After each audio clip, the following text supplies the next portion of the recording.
मेरी बहन हर रोज मुझसे कहती कि मेरी शादी अपनी पत्नी से करवा दो। उसकी ऐसी अजीब सी बातें बिल्कुल मेरी समझ से बाहर थीं।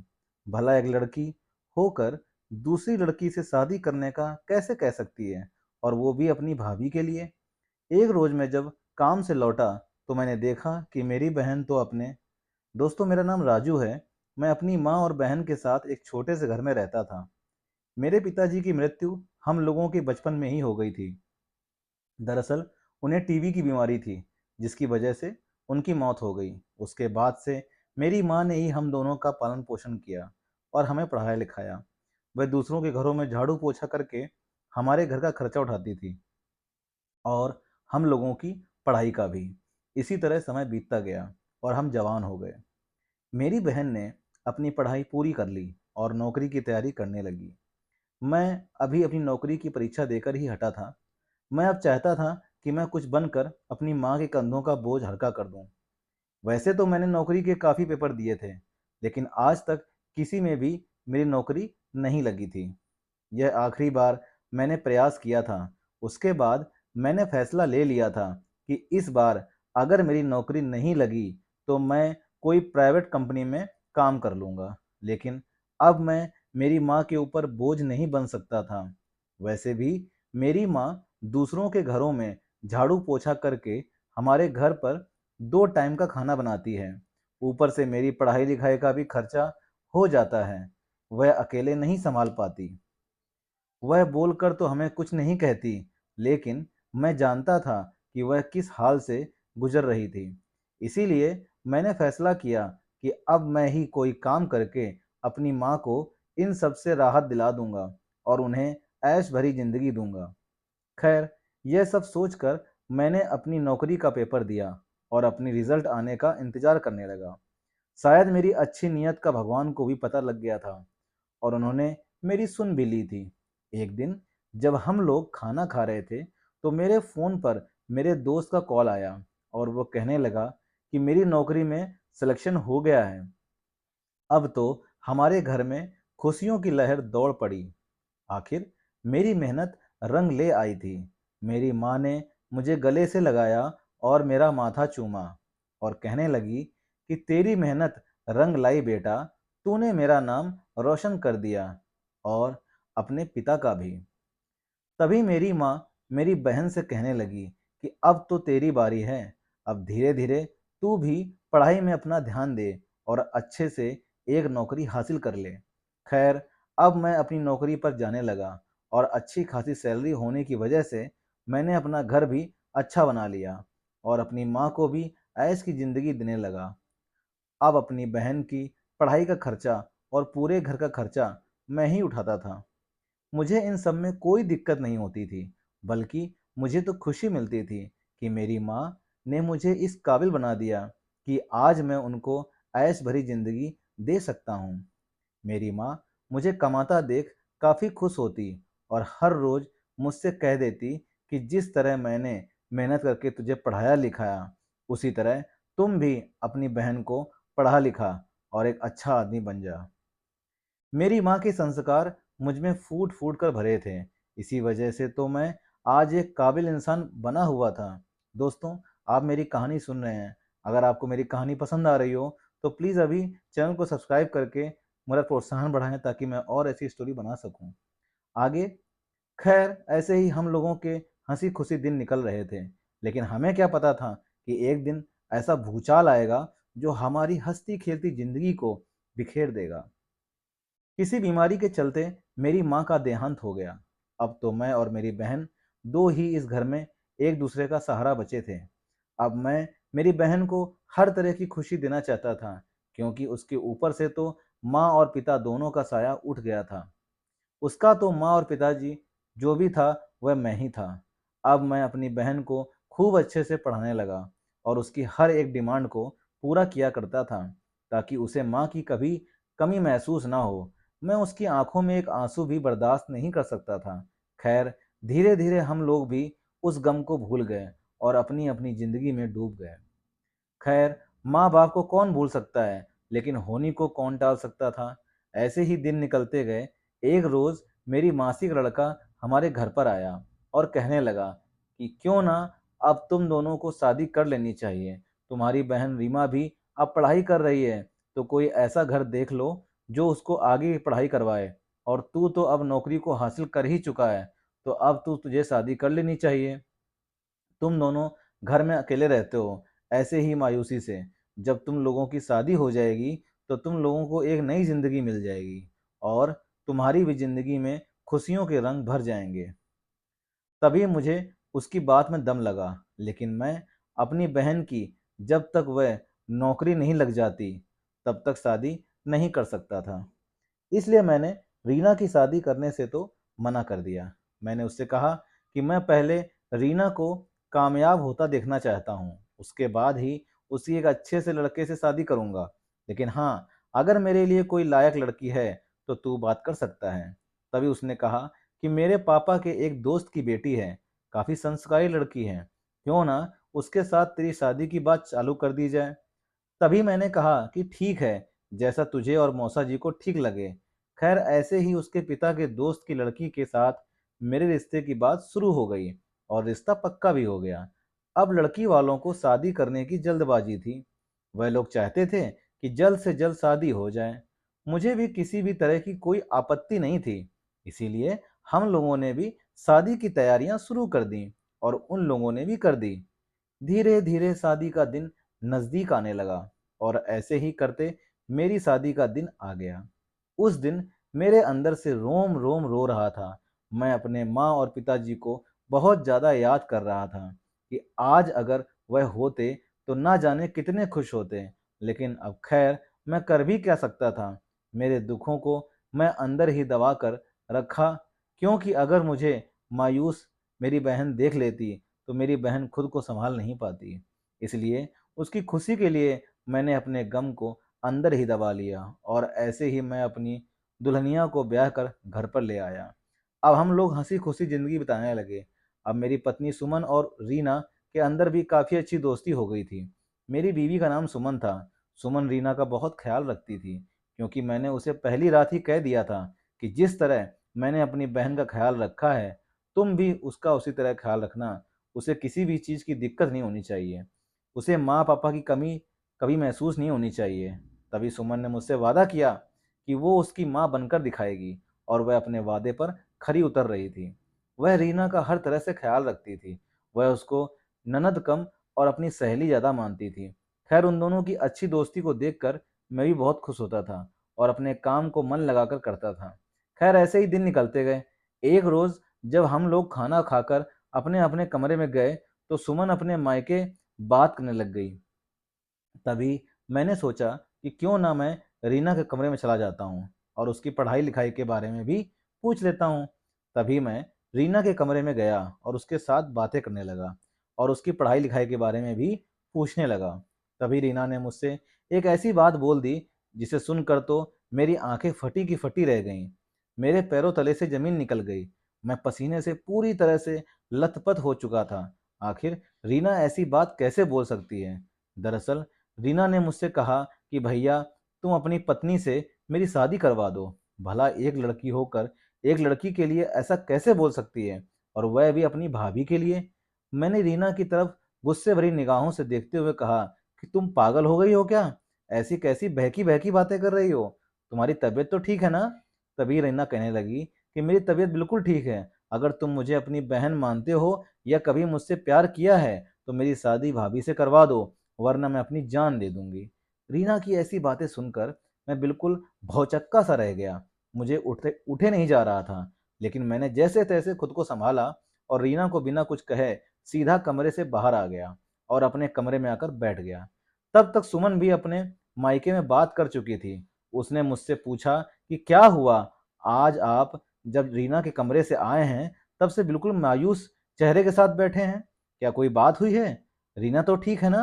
तभी मैंने उसे कुछ भी बताना जरूरी नहीं समझा और कहा कि हाँ, रीना ठीक है, बस थोड़ा मेरे सर में दर्द है, इसलिए थोड़ा परेशान हूँ। तभी सुमन कहने लगी कि आप लेट जाइए, मैं आपका सर दबा देती हूँ। तभी मैंने सुमन से कहा कि नहीं, ऐसी कोई ज़रूरत नहीं है, मैं थोड़ी देर सोना चाहता हूँ। उसे ऐसा बोलकर मैं सो गया। लेकिन मुझे नींद कहाँ आने वाली थी। मेरे दिमाग में तो सिर्फ वही बातें चल रही थी जो रीना ने मुझसे बोली थी। आखिर रीना ने ऐसा मुझे क्यों बोला था और वह किस इरादे से ऐसा बोल रही थी? आज तक रीना ने ऐसी कोई भी बात या ऐसी कोई भी हरकत नहीं की थी जिससे मेरा दिल दुखे। उसने आज तक मेरा हर काम में नाम रोशन किया था और हमेशा से मेरी हर बात को अपनी सर आंखों पर रखा था। लेकिन आज उसे ऐसी क्या नौबत आ गई जो उसने ऐसी बात बोल डाली। खैर, मैंने जैसे तैसे इस बात को इग्नोर किया और मन में सोचा कि हो सकता है वह मेरे साथ मजाक कर रही हो, और मैं सो गया। दूसरे दिन फिर रीना ने मुझसे वही बात दोहरा दी। अब तो उसका हर रोज का काम हो गया था। रीना हर रोज मुझसे कहती कि तुम अपनी पत्नी से मेरी शादी करवा दो, वरना मैं अपनी जान दे दूंगी। अब मुझे कुछ भी समझ में नहीं आ रहा था कि आखिर मैं करूं क्या। मैं यह बात सुमन को भी नहीं बता सकता था, क्योंकि सुमन रीना का इतना ज़्यादा ध्यान रखती थी, उसे इतना प्यार करती थी।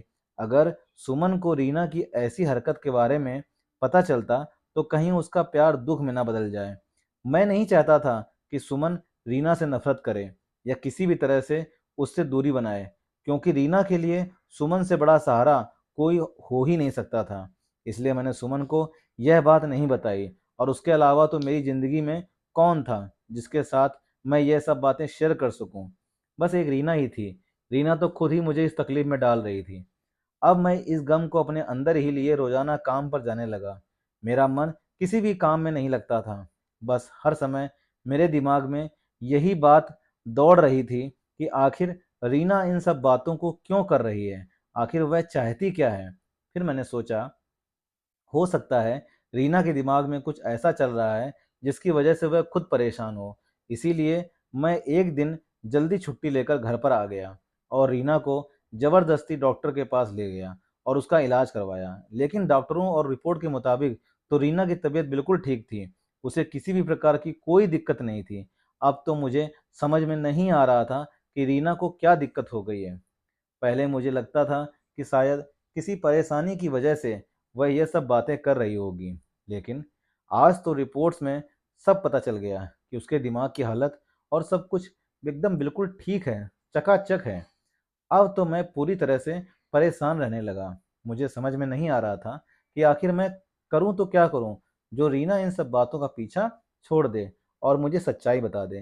तभी एक रोज मैंने अपने ऑफिस में बैठे हुए सोचा कि अब तो जो हो रहा है उसे होने ही देना चाहिए, क्योंकि मैं कभी भी इस बात की तह तक जा ही नहीं पाऊंगा, क्योंकि मेरे पास ऐसा कोई जरिया ही नहीं था जिसे मैं इस राज को जान सकूं। तभी मैंने सोचा कि जो हो रहा है होने दो, एक ना एक दिन सच्चाई अपने आप सामने आ जाएगी। शायद मेरी किस्मत में इतना दुखी होना लिखा ही है, तो शायद मैं इस दुख से कभी बाहर नहीं आ सकता और मैं दुखी ही रहूंगा। फिर यही सब सोचकर अब मैं इन सब बातों को इग्नोर करने लगा। रीना हर रोज मुझसे वही बात कहती और हर रोज कुछ ना कुछ अजीब हरकत कर देती, लेकिन मैं उसको इग्नोर कर देता। मुझे तकलीफ तो बहुत होती, लेकिन मैं उस बारे में ज़्यादा सोचता नहीं, क्योंकि मेरे मन में अब यही आ चुका था कि एक ना एक दिन अपने आप सब सामने आ ही जाएगा। अब तो जो हो रहा है होने देना चाहिए। यह सब सोचकर मैं ऑफिस चला गया। एक दिन मैं ऑफिस से जब घर आया तो मैंने जो देखा उसे देखकर तो मेरे पैरों तले से जमीन ही खिसक गई। मैंने आकर अपने ऑफिस का बैग रखा और जैसे ही पानी पीने लगा तो मैंने देखा कि रीना के कमरे से तो जोर जोर से सिसकियों की आवाज़ आ रही है, मानो रीना जोर जोर से रो रही हो। मैं झट से रीना के कमरे में गया और उसके कमरे का दरवाज़ा खोलना चाहा, लेकिन दरवाज़ा बिल्कुल अंदर से बंद था। तभी मैंने खिड़की से झांक कर देखा तो रीना अपने बिस्तर पर बैठी रो रही थी और सिसकियां भर रही थी, और हाथ में माँ-बापा की तस्वीर लिए उनको याद कर रही थी। अब मुझे सारा माजरा शायद समझ में आ गया था कि शायद इसे माँ-पापा की याद आ रही होगी, तभी यह रो रही होगी। लेकिन ऐसा बिल्कुल भी नहीं हो सकता था। अगर उसके माँ-पापा की याद आती तो ऐसी बहकी-बहकी बातें क्यों करती? तभी मैंने सुमन को सब कुछ बताने का फैसला किया। जब मैं अपने कमरे में गया तो मैंने देखा कि सुमन वहाँ नहीं है। मैंने सुमन को फ़ोन किया तो वो कहने लगी कि मैं तो सब्जी लेने के लिए बाजार आ गई हूँ। तभी मुझे लगा कि शायद सुमन बाजार गई है। मुझे रीना से अभी पूछ लेना चाहिए, क्योंकि मैं सुमन के सामने ये सब बातें नहीं कर सकता था। मैं उन दोनों का रिश्ता खराब नहीं कर सकता था। अगर सुमन को पता चलता कि रीना उसके बारे में ऐसी बातें कर रही है तो शायद उसे दुख होता। इसलिए मुझे लगा कि यही सही मौका है। सुमन अभी घर पर नहीं है और मुझे रीना से बात करनी चाहिए। मैंने रीना के कमरे का दरवाज़ा खुलाया और उसके साथ ऐसे बिहेवियर किया मानो मैं उसका बाप ही हूँ। मैंने उसे प्यार से समझाया और कहा कि आखिर तुम्हें क्या दिक्कत है रीना, तुम मेरे साथ शेयर कर सकती हो। पहले तो रीना नहीं मानी और बात को टालती रही, लेकिन आखिर में मेरे समझाने के बाद वह समझ गई और उसने मुझे झट से गले से लगा लिया और कहने लगी कि भैया, मैं बहुत बड़ी परेशानी में हूँ। दरअसल कुछ दिन पहले जब मैं पानी पीने के लिए किचन में जा रही थी तो मैंने भाभी को अपने पीहर में बात करते हुए सुना। वह कह रही थी कि हमारे भैया की, यानी भाभी का जो छोटा भैया, जो हर समय नशे में रहता है, खूब नशा करता है, लड़कियों के साथ छेड़छाड़ करता है, गंदी गंदी हरकतें करता है और बहुत ही खराब नेचर वाला लड़का है। तभी भाभी अपनी माँ से बात कर रही थी कि इसे और कोई तो लड़की देगा नहीं, क्यों ना मेरी ननद की शादी इसके साथ ही करवा दी जाए, ताकि इसका कुंवारा होना भी नहीं रहेगा और शादी के बंधन में बांध देंगे तो हमारा वंश भी बढ़ जाएगा। इसलिए भैया, मैंने ये सब नाटक करना शुरू किया और भाभी अपनी माँ से कह रही थी कि मैं अपनी ननद का बहुत ख्याल रखती हूँ, हर समय उसकी देखभाल करती हूँ, ताकि वह मेरे ऊपर खूब विश्वास करने लगे और उसका भाई भी मुझ पर खूब विश्वास करने लगे, मेरे हर फैसले को सही मानने लगे। मैं इस घर में इसी तरह का माहौल बना दूंगी और उसके बाद अपने छोटे भाई के साथ उसकी शादी करवा दूंगी, क्योंकि और कोई तो उसको लड़की देगा नहीं, क्योंकि ये सब लोग उसकी गंदी हरकतों को जानते हैं। इसलिए हम उसकी शादी रीना से करवा देंगे। यही सब सोचकर मैं रीना के साथ ऐसा बिहेव करती हूँ। यह सब बातें जब मेरे कानों में पड़ी तो भैया मैं बहुत परेशान हो गई। तभी से मैंने आपको यह सब बोलना शुरू कर दिया। आपको अगर बोलती तो आप मुझ पर विश्वास नहीं करते, क्योंकि आप तो भाभी पर ही विश्वास करते हो। भाभी मेरा इस कदर ख्याल रखती हैं कि आप तो उसके ऊपर ही विश्वास करते हैं और करते रहोगे। वो तुमसे इतना प्यार जो करती है, वो तुम्हारा बुरा कैसे सोच सकती है। इसलिए मैंने सोचा कि क्यों ना मैं आपके साथ ऐसी बहकी-बहकी और गंदे विचारों वाली बातें करूं, ताकि आप गुस्से में आकर मुझे घर से बाहर निकाल दो और मैं कहीं दूर जाकर रहने लग जाऊं, ताकि उनके छोटे भाई से मेरी शादी ना हो सके और मेरी ज़िंदगी नरक ना बने। तभी भैया की आंखों में आंसू आ गए और वह मुझसे कहने लगे कि पगली, माँ पापा के जाने के बाद कभी तुझे किसी भी चीज़ का एहसास होने दिया है? मैंने जो आज तुझ पर विश्वास न करता तो एक बार मुझसे कह तो देती। फिर भैया ने कहा कि यह सब बातें तुम छोड़ो, आज सुमन को घर पर आने दो और उसके साथ सारी बातें होंगी। इतने में सुमन भी घर पर आ गई। मैंने सुमन का हाथ पकड़ा और उसके सामने सारी बातें रख डाली। सुमन बिल्कुल गलत थी, इसलिए उसने अपनी नज़रें झुका लीं। मैंने सुमन से कहा कि मुझे तुम्हारे साथ कोई रिश्ता नहीं रखना है। तुम अपने फ़ायदे के लिए मेरी बहन को प्यार करती हो, मेरी बहन का साथ देती हो। तुमने उसकी माँ बनने का नाटक किया, बल्कि सच में तुम उसकी माँ भी बन ही नहीं पाई। तू तो अपने छोटे भाई, जो कि एक नंबर का नीच है, उसके साथ उसकी शादी करवाने की फिराक में उसको लाड प्यार करती थी। मुझे तुम्हारे साथ नहीं रहना। तभी सुमन मेरे पैरों पर गिर गई और मुझसे माफ़ी मांगने लगी। मुझे तो सुमन पर जरा भी विश्वास नहीं हुआ, लेकिन रीना को सुमन के ऊपर तरस आ गया और उसने कहा कि भाभी, आप दोबारा ऐसी गलती ना करना। तभी सुमन ने कहा कि आज के बाद ऐसा कुछ नहीं होगा। मैं सच में आपको एक माँ की तरह ही प्यार करूँगी। हाँ, अपने परिवार में हँसी खुशी रहेंगे। मैं कभी भी कोई स्वार्थ नहीं करूँगी। तभी रीना ने कहा कि भैया, भाभी को माफ़ कर दो। तभी रीना के कहने पर मैंने सुमन को माफ़ कर दिया और वाकई में सुमन अब बिल्कुल सुधर चुकी थी। अब उन दोनों का रिश्ता सच में अच्छा हो गया था और हम तीनों खुशी-खुशी रहने लगे थे। धन्यवाद दोस्तों। अगर आपको मेरी कहानी पसंद आई हो तो चैनल को लाइक, सब्सक्राइब और शेयर करना ना भूलें। साथ ही साथ कमेंट में बताएं कहानी कैसी लगी। मिलते हैं दोस्तों इसी तरह की सच्ची और अच्छी कहानी में। तब तक के दोस्तों, जय हिंद, जय भारत। खुश रहिए दोस्तों, आबाद रहिए।